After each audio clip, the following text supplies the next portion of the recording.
Magandang hapon mga giliw na tagapakinig. Katulad po ng dati, tuwing sa oras na ito, tayo po ay nagkakaroon po ng pag-aaral sa salita ng Diyos. At ito po ay magandang opportunity na binigay sa atin ng COVID-19.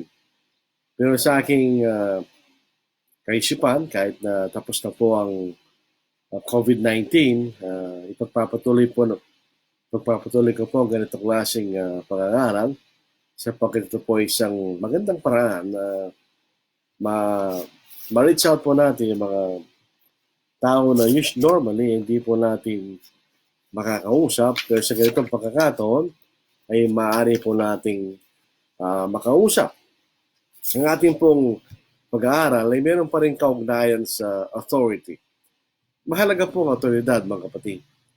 Ang isa sa dahilan kung bakit ako po ay malis doon sa aking nakagis ng pananampalataya ay dahil sa kawalan nila ng autoridad sa mga bagay na kanilang pinaniniwalaan at sa mga bagay na kailang ginagawa. They have no biblical scriptural authority for the things they believe and the things they practice. Sa aking pag-aaral, tulong po ng mga nangaral sa akin, yun po aking nakita. So ako po ay mayroong determinasyon na manatili sa ganong klaseng pananaw sa aking pananampalataya na we should have scriptural authority. Sa ating pong naunang pag-aaral, napatunayan po natin na there should be a direct statement or direct command or direct statement or direct command para gawin natin ang isang bagay. Meron tayong probable story example na ito yung mga bagay na makikita natin nakasulat sa bagong tipa na ginawa ng mga kapatid. At ito po ay kinasiyahan ng mga apostol at yung tinatawag po nating necessary inference. Ito po ay hindi nakasulat pero sa ating matamang pagbabasa doon sa mga talata o sa talatang iyon, yan po makapasok sa ating kaisipan.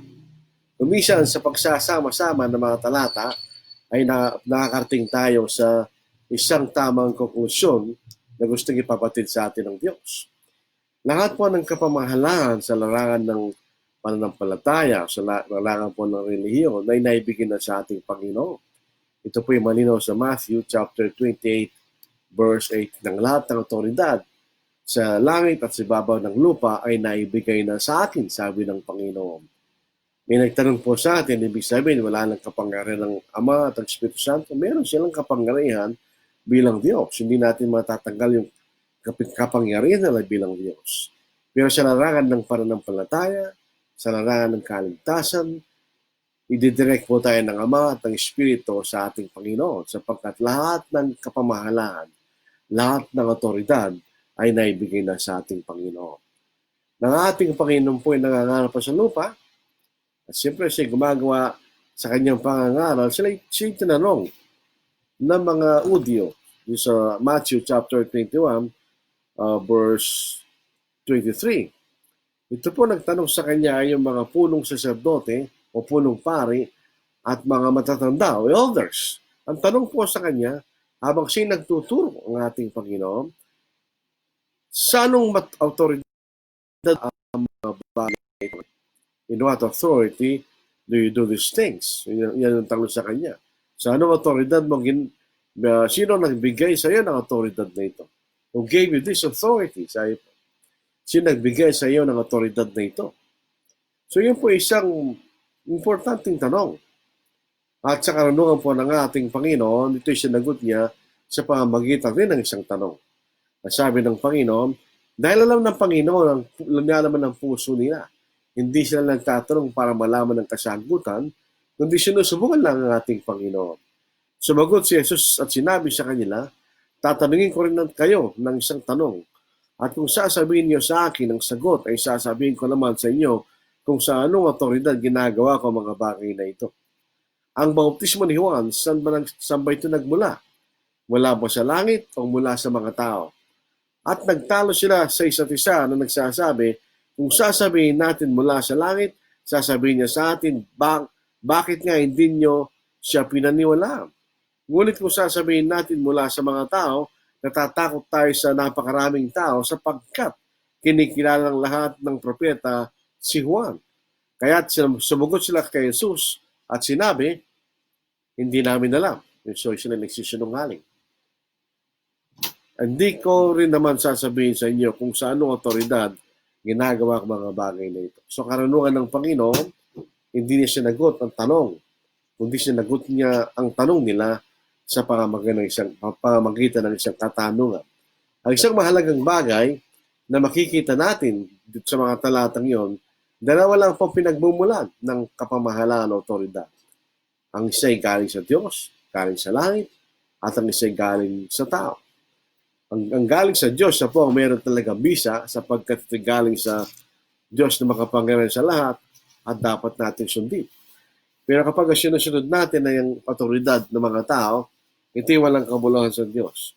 Dito po sa Matthew 15 verse 9, at walang kabuluhan ang pagsamba nila sa akin na itinuturo nila bilang mga aral ang mga alituntunin ng mga tao. Kung alituntunin o aral ng mga tao, ang atin lamang sinusunod, ay walang kabuluhan ang pagsamba natin sa Diyos. So, mahalaga po na meron tayong otoridad sa lahat ng mga bagay na ating ginagawa at sa lahat ng mga bagay na ating pinaniniwalaan. Kaya nga po meron tayong series tungkol po sa authority.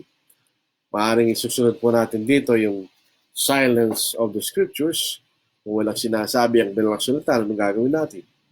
Kasi kung minsan walang sinasabi ang banal na sulatan tungkol sa isang bagay, anong gagawin natin?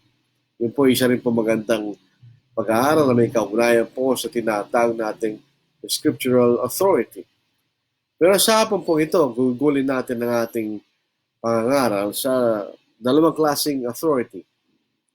Dalawang po klaseng otoridad na ipinakikita ng isang utos, ng isang approved apostolic example, o ng isang necessary inference. Dalawa po ang otoridad. Dalawang klase ng authority. There are two kinds of authority. Number one, generic. Tapos ikalawa, specific. So generic and specific authority. Yun po ang ating pag-aaralan ngayon. Marami po tayong ginagawa. Halimbawa, gospel meeting, radio program. Gospel meeting, radio program, Bible class, song leader. Makita natin na TV program. May mga iglesia na mayroong tinatawag na TV program, bagkat kakaunti lang yan. Marami tayong mga bagay na ginagawa na tama. Pero wala naman tayong mababasa. Wala tayong mababasa ng gospel meeting sa Biblia. Wala rin tayong mababasa ng Bible class sa Biblia. Wala rin tayong mababasa ng song leader sa Biblia. Bakit meron tayong ganoon? Sabi natin, kung walang authority, kung walang autoridad, hindi natin pwedeng gawin. Wala naman tayong mababasa. So, paano natin ipapaliwanag yun?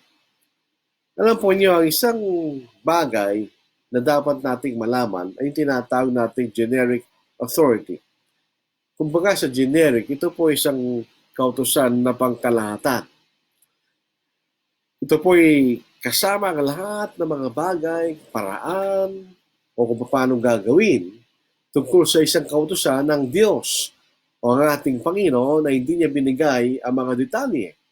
Maaari ang sinabi lang ng Panginoon na yung gagawin. Pero hindi niya sinabi kung paano gagawin, kung sino gagawa. Yun ang ibig sabihin, generic authority. Kung tayo po ay pupunta sa gamot, hindi ba nauuso po yung mga generics?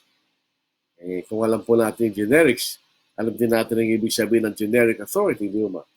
Yung generics sa larangan po ng gamot, pag sinabi ng doktor paracetamol, yun lang ang nilagay niya, yun po yung generic. Kasama doon ang lahat ng brands ng paracetamol. Pwede kang Tempra, pero Biogesic, o anumang brand ng paracetamol. Sapagkat yan tinatawag na generic. Kasama lahat ang uri ng paracetamol. Ang pinag-uusapan lang po natin na iinom is soft drinks. Ang binanggit lang po is soft drinks. Kaya kasama po lahat ng soft drinks. Pepsi, Coke, hindi po binayaran na, yung example lang. Coke, Royal, etc. Basta yun po is soft drinks. Kasama lahat ang uri ng mga inumin na tinatawag na soft drinks po. So generic, kasama lahat ng mga bagay doon sa uri ng utos na ibinigay ng Panginoon. Hindi sinabi ang mga detalye. Sino gagawa, paano gagawin, etc. So sa ganung, yun po ay isang inclusive. Kasama lahat ng mga bagay na napapaloob doon sa kautusan na yun. Yung sinabi ko nga kanina, pag sinabing paracetamol, kasama lahat ang mga tinatag na paracetamol. Pag sinabi ng soft drinks, kasama roon ang lahat ng uri ng soft drinks. Pero mayroon pang isang uri ng utos. Ito po yung tinatawag natin specific authority. Ito yung kabaligtaran ng generic. Dito po sa specific authority, sinabi ng Panginoon ang detalye paano gagawin. Sinong gagawa? Binigay ng Diyos yung tinukoy niya ang mga bagay na specific sa mga bagay na kanyang iniutos. So pag ang authority po is specific, yun lang pong tinukoy ng Panginoon ng kasama. Hindi nakasama ang lahat ng mga bagay na kauri ng tinukoy ng Panginoon. Kumbaga po balik tayo sa gamot, pag sinabing specific, halimbawa, Biogesic, yun po isang specific brand ng paracetamol. Kapag kayo po ang nilagay sa reseta ng doktor, bibilin mo Biogesic sapagkat siya po tumukoy ng isang uri ng paracetamol. So lahat ng uri ng paracetamol ay hindi mo na pwedeng bilhin dahil sinabi niya yung spesipikong uri ng paracetamol. Kung babalik tayo sa soft drinks, kung sasabihin ng nanay mo, bumili ka ng Coke, hindi na kasama yung lahat ng uri ng soft drinks dahil tinukoy ng iyong ina ang uri ng soft drink na yung bibilin.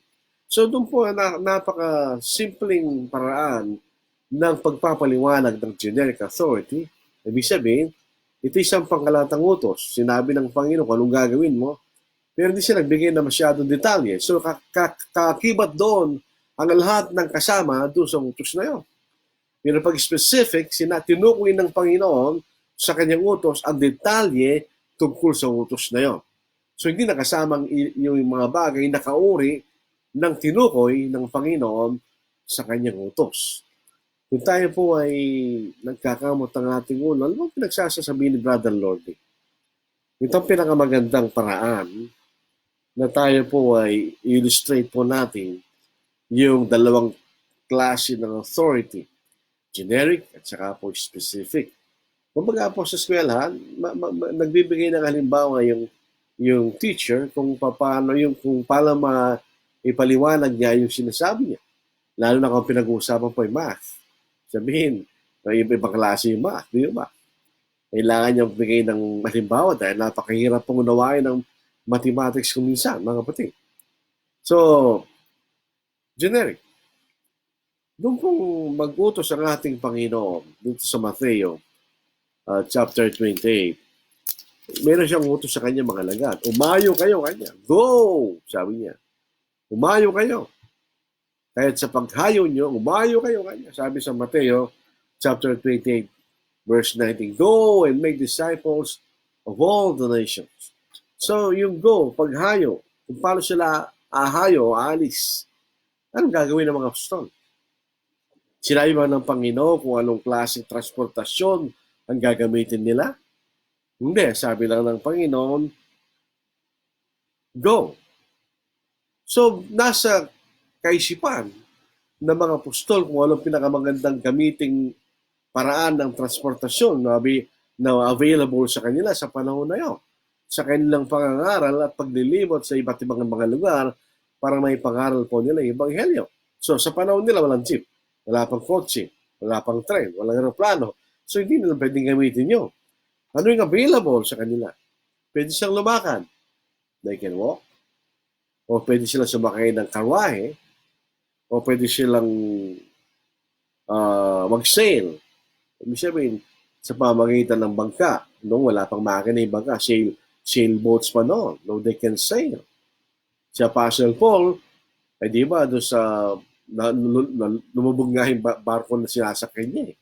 So sa modernong panahon naman, pwede kang sumakay sa kotse, pwede kang sumakay sa aeroplano, pwede kang sumakay sa mga malalaking barko. Medyo malayo-layo ating uh, may tumatawag po si Brother Christopher Nunag, kung malayo-layo po ating pupuntahan, mga kapatid. So, malaya tayo. Dahil hindi po sinabi ng Panginoon kung ano ang paraan ng paghayo. Yun pong makikita natin. So, mayroon kang kalayaan. Hindi niya ni-specify kung ano yung paraan ng paghayo. So in other words, malaya yung mga apostol kung pipiliin nila, depende kung saan ang pupuntahan nila, kung paano sila ahayo at makapangaral. Di ba? So, dyan isang limbawa ng generic authority. Walang sinamang tao ang pwedeng magsabi, hindi ka pwedeng lumakad. Kailan sumakay ka sa karwahe? Walang pwedeng magsabi sa iyo ng galaw. Bakit? Hindi sinabi ng Panginoon yun. Di ba? So, yun makikita natin. Excuse mo mga tuwid. So, ito-text ko lang po itong tumatawag para hindi na siya tumawag.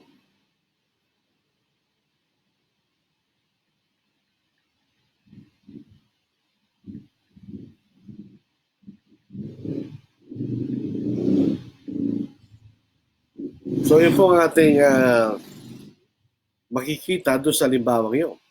Ang ibig sabihin, hindi tinukoy ng Panginoon kung anong specific paraan ng kailang paghayo. So, sa generic authority, binibigyan ka ng Panginoon ng kalayaang desisyon kung ano ang pipiliin mong pinakamagandang paraan para matupad mo yung kanyang kautusan. Sapagkat hindi niya sinabi at tinukoy yung specificong paraan. So, sa pagkakataon na yun,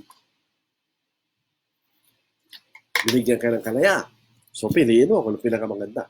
Yung pong tinatawag natin expediency na may pwede nating pag-aralan sa isang pagkakataon, yung expedient, yun ang paraan na pinipili mo para kayo makasunod sa isang generic authority.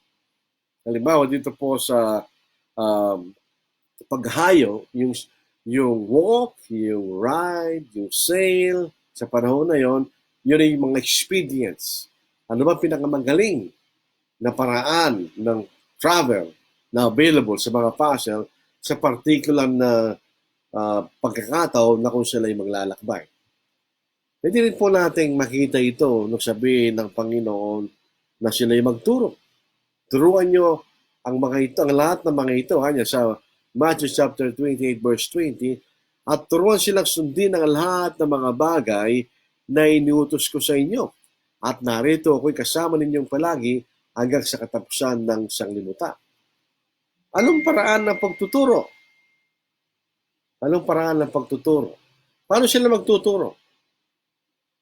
Sinabi ba kay Panginoon yung kaparaanan ng pagtuturo? So, ibig sabihin, sa panahon na yon, pwede sila magturo sa publikong paraan, sa halimbawa, pag sila'y sumasamba, at mayroon tayo makikitang sila nagturo sa ganung pagkakataon. Pero dahil hindi po sinabi ng Panginoon yung specific paraan ng pagtuturo, pwede rin po sila magturo sa mga bahay-bahay. Di ba? Katulad po rito ni Apostle Paul.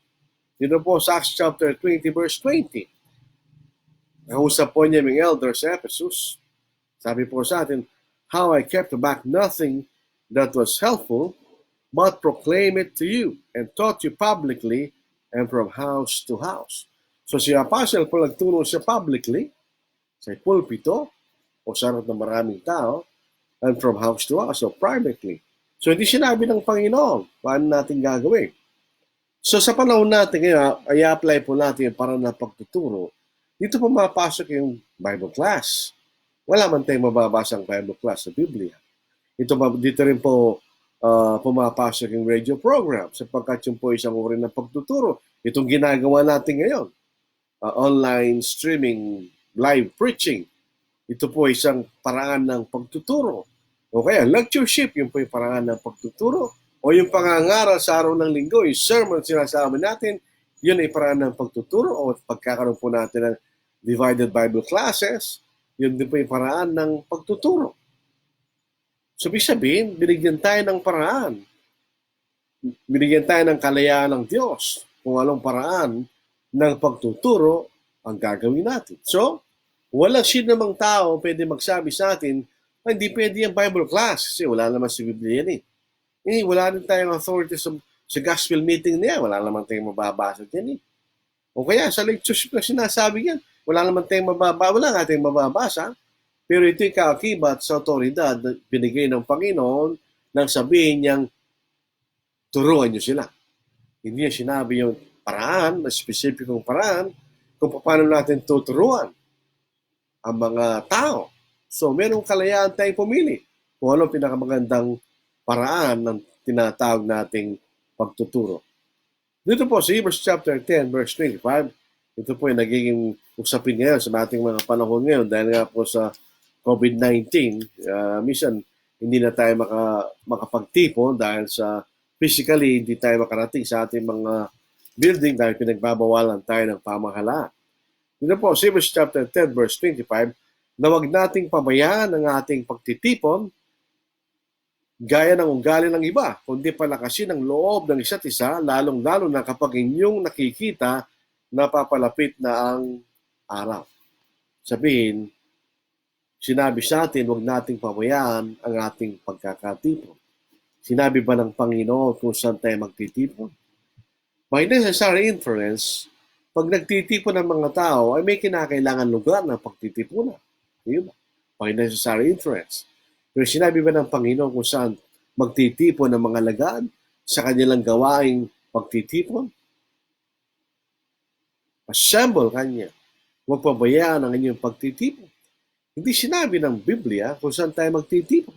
So binigyan tayo ng kalayaan ng banal na kasulatan na piliin natin ang pinakamagandang lugar kung saan tayo magkakatipon. Maaari pong tayo magkatipon sa isang bahay. Oops. What's happened?